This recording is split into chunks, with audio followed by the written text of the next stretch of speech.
Hello bachcho, let's read this question. The question says two small spheres with mass m1 and m2 hang from massless insulating threads of length L1 and L2.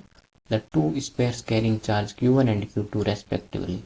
The spheres hang such that they are on same horizontal level and the threads are inclined to the vertical at angle θ1 and θ2. Which of the condition is required if θ1 equal to θ2? Options are given: m1 equal to m2, q1 equal to q2 in magnitude, l1 equal to l2, q1 by m1 equal to q2 by m2। तो पहले हम की concept लिख लेते हैं। तो की concept क्या होगा? Key concept for electric forces between two charges और two spheres with two charge spheres. तो यहाँ से हम पहले डायग्राम बनाते हैं, उससे समझते हैं। तो ऐसा कुछ है, ये स्पेयर 1 है, ये 2 है। इनको ऐसे कहा गया कि सेम हॉरिजॉन्टल प्लेन पे है। तो let's force between the spheres B F. तो इस पे एफ होगा तो दूसरे वाले पे भी एफ ही होगा, क्योंकि वही K Q one Q two upon R square. एंड ये कुछ ऐसे हैंग्ड है और ये एंगल है वो है θ1। इस पे चार्ज है वो है q1 और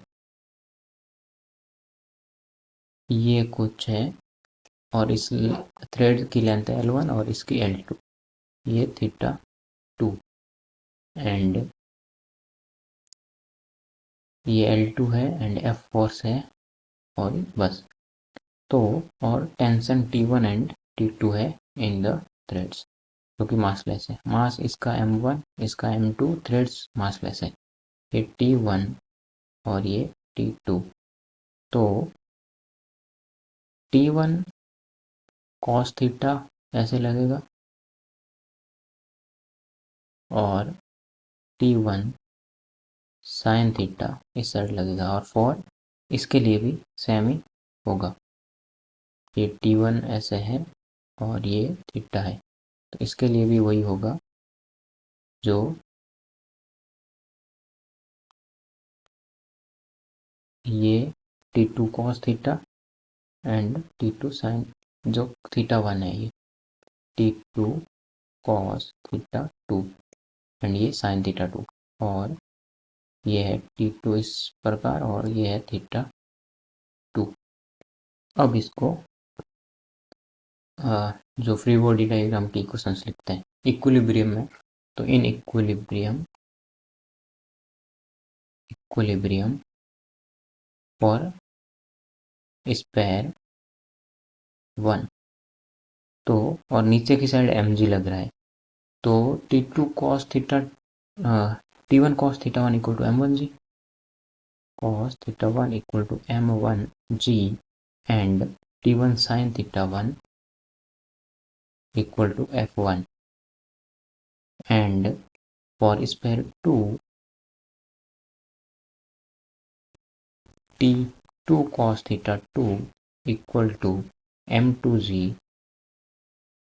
and T1 sin T2 sin θ2 equal to f2 and f1 equal to f2 है, because इलेक्ट्रिक फोर्स F जो f1 equal to f2 equal to के q1 q2 divided by some बीच में कुछ डिस्टेंस होगी d स्क्वायर, जो कि हमारे काम नहीं आएगी, बट लेट्स से, और सेम हॉरिजॉन्टल प्लेन पे है तो ये डिस्टेंस, तो जो फोर्सेस है वो सेम होंगे f1 equal to f2।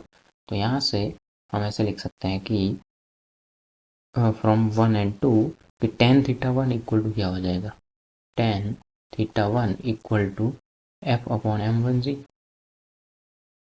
And tan θ2 equal to f2 जो कि f ही है अपॉन m2g। तो हमें क्या करना है, for θ1 equal to θ2 m1g equal to m2g, m1g equal to m2g, और g तो इक्वल ही है, तो यहाँ से क्या आएगा कि M1 इक्वल टू M2।